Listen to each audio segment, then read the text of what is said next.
Hello friends, Navratri કે કોઈ પણ ઉપવાસ માટે તમે ખાઈ શકો તેવી રેસીપી માત્ર 10 જ મિનિટમાં તૈયાર કરીને ખાઈ શકો તેવી રેસીપી આજે હું તમારી સાથે શેર કરીશ અને તેને તમે કોઈ પણ ઉપવાસમાં ખાઈ શકશો. તો તેની માટે મેં અહીંયા 1 કપ મોરિયો લીધો છે, જેને સમાના ચોખા પણ કહેવામાં આવે છે. તેને મિક્સર જારમાં એડ કરી અને આ રીતે દરદરો લોટ પાવડર તૈયાર કરી લેવાનો છે. આ મોરિયાની અંદર છૂટા દાણા હોય છે, એટલા માટે આપણે તેને પીસી લેવાનો છે.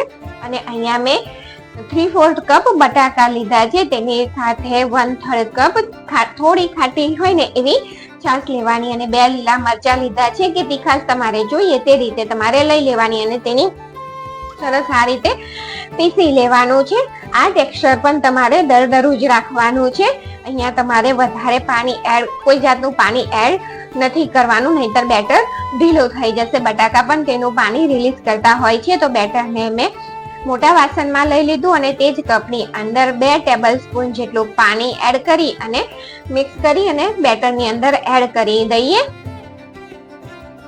અને સ્વાદ પ્રમાણે મીઠું અને બનાવ્યા પછી ઠંડા થયા પછી પણ સોફ્ટ લાગે ને તેટલા માટે 2 ટેબલ સ્પૂન જેટલું તેલ એડ કરી દેવાનું અને તેને 3 થી 4 મિનિટ માટે સારી રીતે બેટરને ફેટી લેવાનું અને ફેટીને ઢાંકી અને 30 મિનિટ માટે રહેવા દેવાનું. અને 30 મિનિટ પછી આપણે ચેક કરીએ તો બેટર સારી રીતે ફૂલી એટલે કે જે મોરિયો છે તેનો લોટ સારી રીતે ફૂલી અને તૈયાર થઈ જશે. તો આપણે તેને કોઈ પણ આઠું લાવવાની ઝંઝટ નહીં પડે અને એકદમ સરળતાથી બટાકા મોરિયાના ઢોકળા બનાવીએ છીએ. અને અહીંયા 1 ટીસ્પૂન દળેલી ખાંડ, 1 ટીસ્પૂન ઈનો.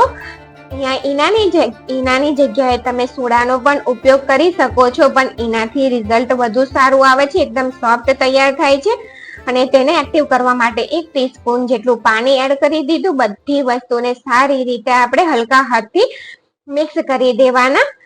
આ રેસીપી નવરાત્રી સ્પેશિયલ કે પછી તમે કોઈ પણ ઉપવાસમાં તેને ખાઈ શકો છો.